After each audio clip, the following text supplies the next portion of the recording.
Hi, everyone, and welcome. We're going to be talking about electrolytes, so charge up and the essential guide to electrolytes. This comes from an article by Dr. Jocker's Electrolyte Imbalances, the symptoms and how to correct. If you have any questions, please feel free to give Dr. Justine a quick text at 647-987-9355. Dr. Justine is our lead chiropractic here at the Justine Blainey Wellness Center, and she passionately believes that everyone deserves a healthcare team that focuses on prevention, optimal health, and open communication. And please help me welcome Dr. Justine. Hello, everyone. And yes, those electrolytes do matter. I do take personally different types of electrolytes to help me, especially with playing lots of sports. Coming up, we're going to be talking about increasing your energy. I did create a new sit and fit for 2025 for those who want just 15 minutes of gentle movement that's very safe. You're not going to fall because you're sitting on a chair. We're going to talk about some sleep and healthy nutrition. And so today is on electrolytes imbalances, how it can affect your muscle cramps, your brain, your organs, how your heart, if you don't have the right electrolyte balance. And then, of course, some hints on how to balance it. So some of the signs, if you have electrolyte imbalance, for me is muscle spasms and muscle cramps. So to give you an example, I played 3 hockey games on Sunday.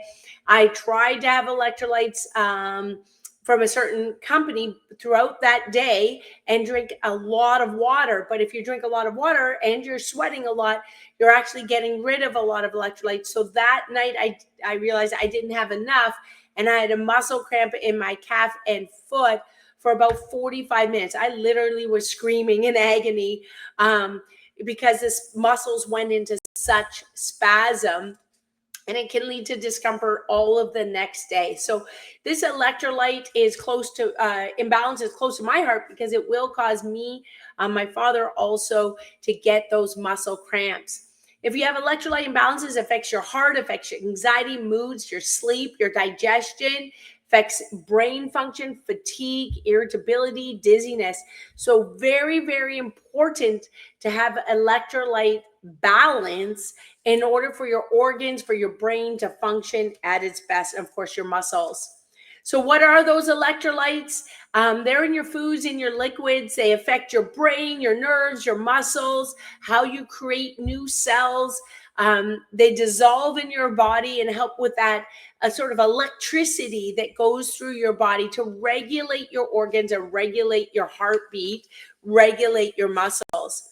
The roles of those electrolytes is absolutely essential.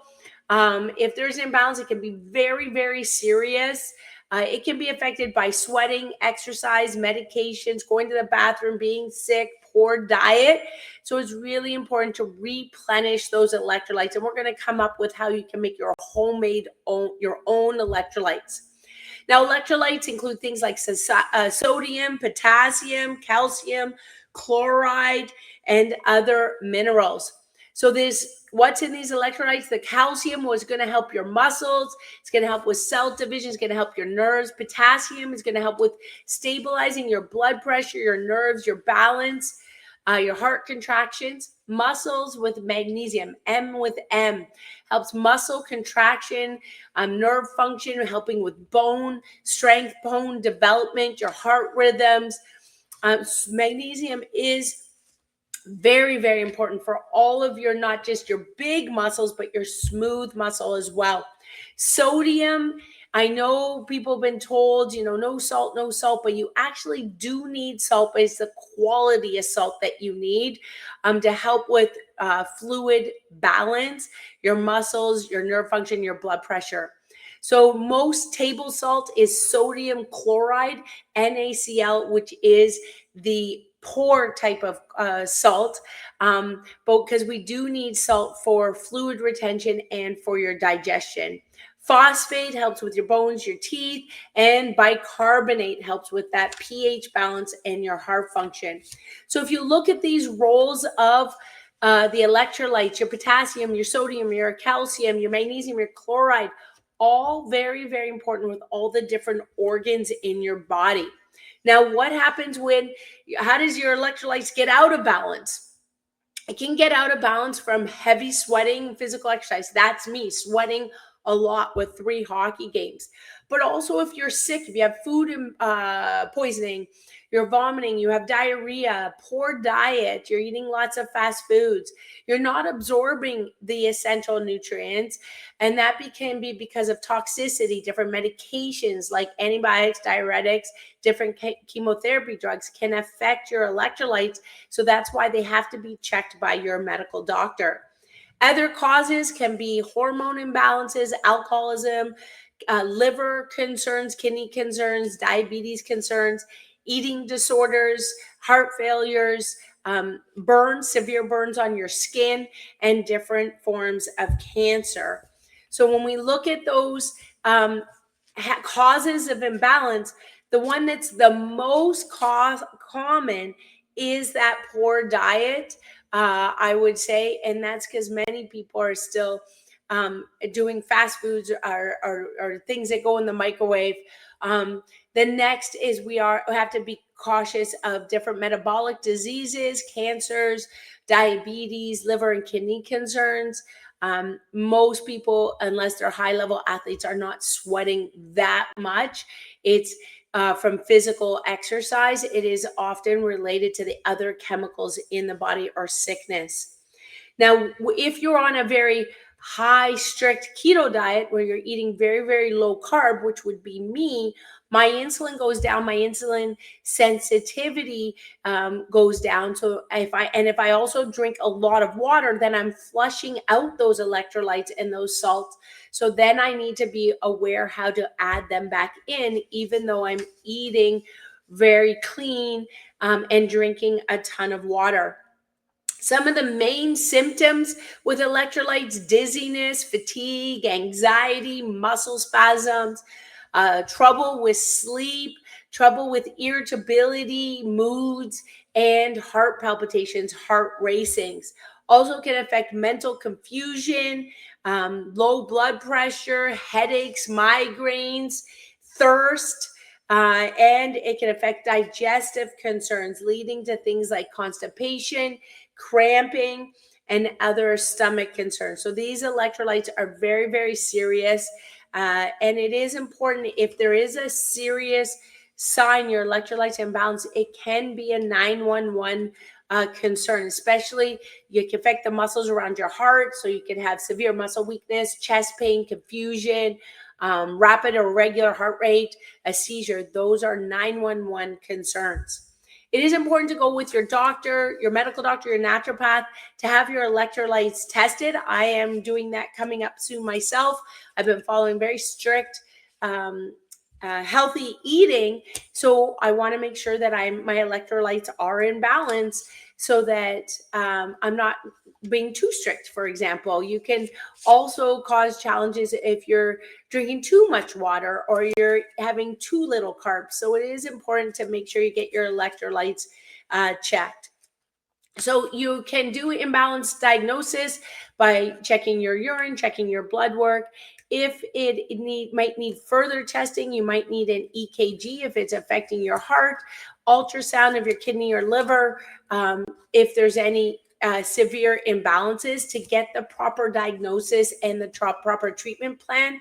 And that can be with your medical doctor or your naturopath. It is important because your electrolytes do affect your gut health, brain gut health axis.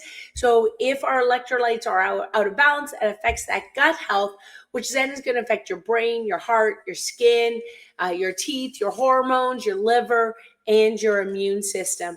So ways to avoid that electrolyte and treatment for that electrolyte imbalance is first nutrition, right? Making sure you have the right electrolytes going in, good gas into the tank.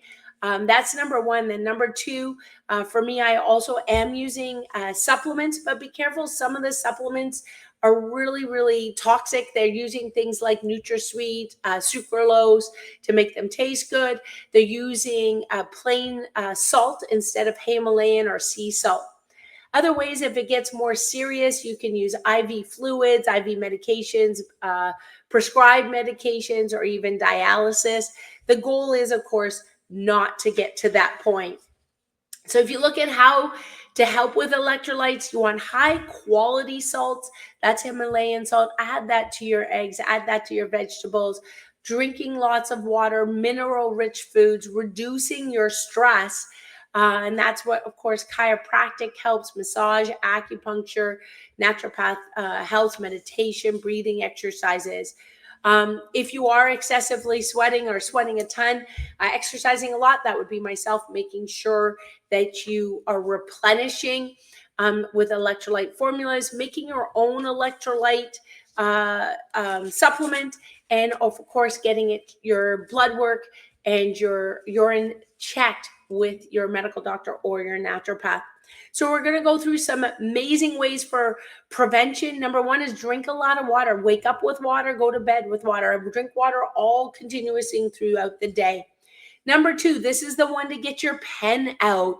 This is one where you want to write things down because you want to eat mineral rich foods. So to get that sodium, bone, meat, vegetable broths. My husband makes meat bone broth, and then he freezes it, uses it to make his rice or to make vegetables, tomato juices and soups, dill pickles, olives, meats, pickled cucumber, those Himalayan or pink salts. To get that chloride, tomato juices, sauce, soups, lettuce, olives, celery, potassium, bok choy, kale, the Brussels sprouts, avocado, all these green things that you want to add to your plate, navy beans, lentils, apricots, prunes, zucchini, squash, artichoke, Swiss chard, bananas. Get that potassium. You often hear athletes say have bananas before exercising.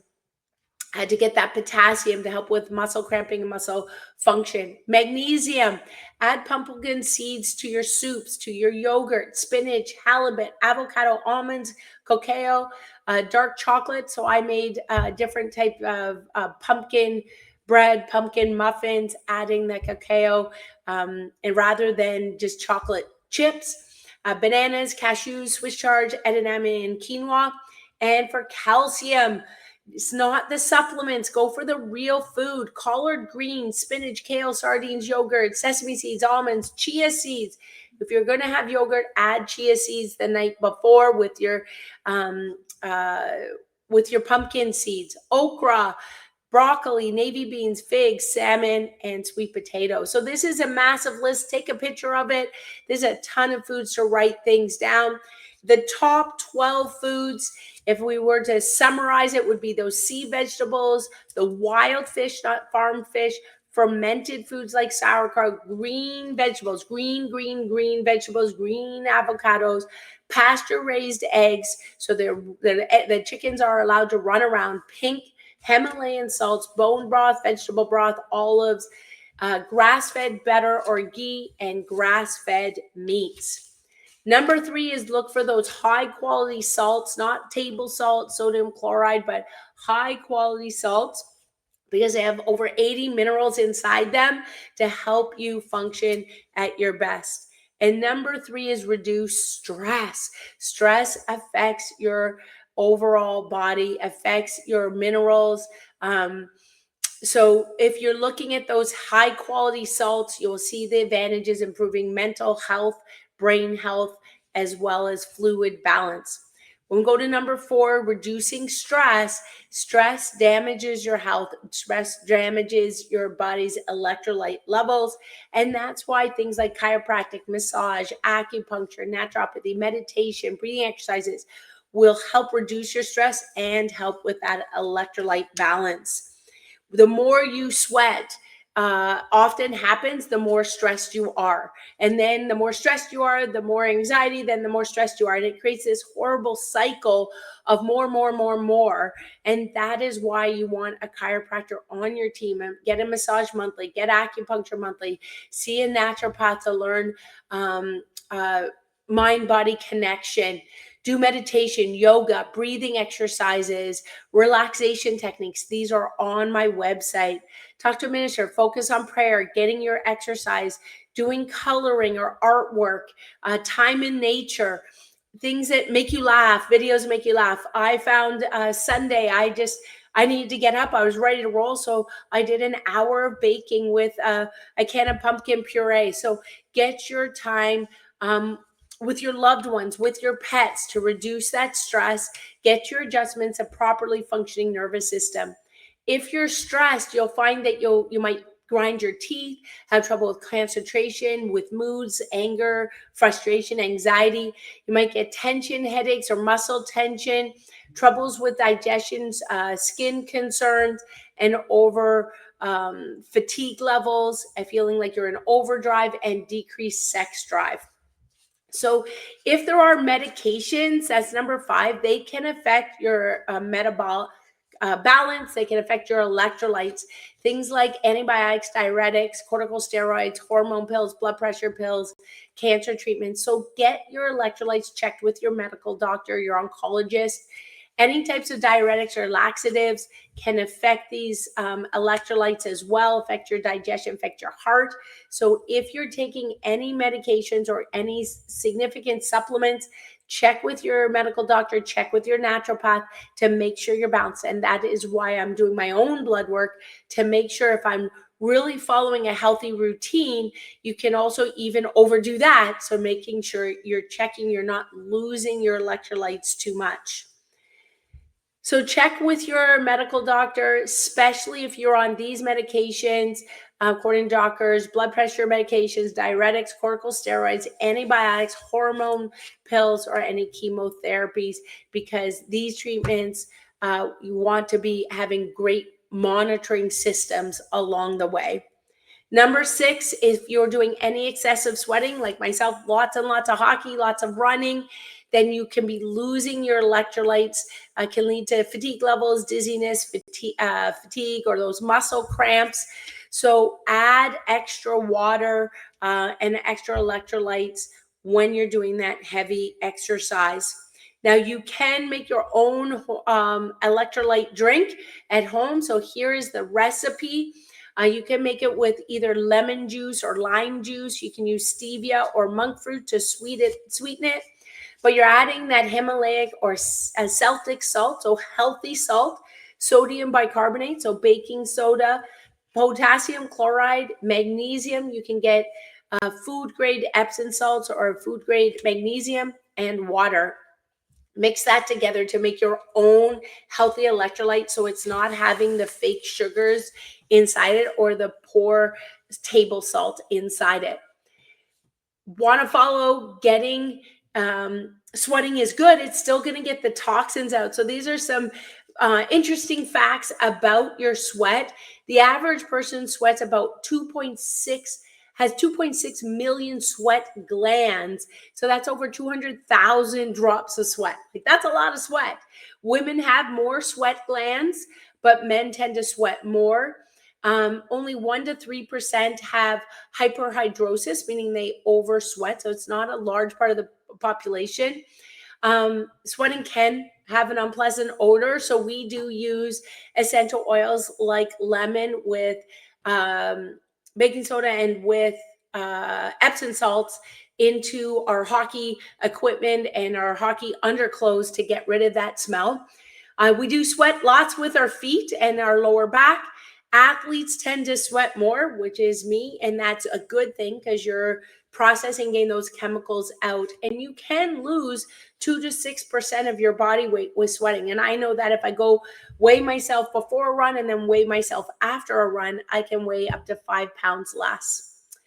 When you're taking care of your nervous system, it takes care of you. Your nervous system controls how you digest your food, how you deal with stress, and how your nerves send messages to all your different organs. So if you are concerned about electrolyte imbalances, you are concerned about stress on your body, you want to relax your body for that parasympathetic nervous system to rest and digest, you want to make sure there's no crooked spots, no low shoulder, no high hip, no forward head posture, no areas that are crushing or twisting on your spinal cord. And the only way to test if you have that is an x-ray, a nerve scan, and seeing a chiropractor or osteopath. They are the ones that are going to look for those areas of subluxation. So get your checkup now wherever you live to make sure your nervous system's functioning as best, because that will help your electrolyte balance. Take care. There's lots of great news about taking care of your electrolytes. We have so many ways to connect, so many different talks. We are here for you so you can be your best and you can help a loved one as well. So share and see you soon.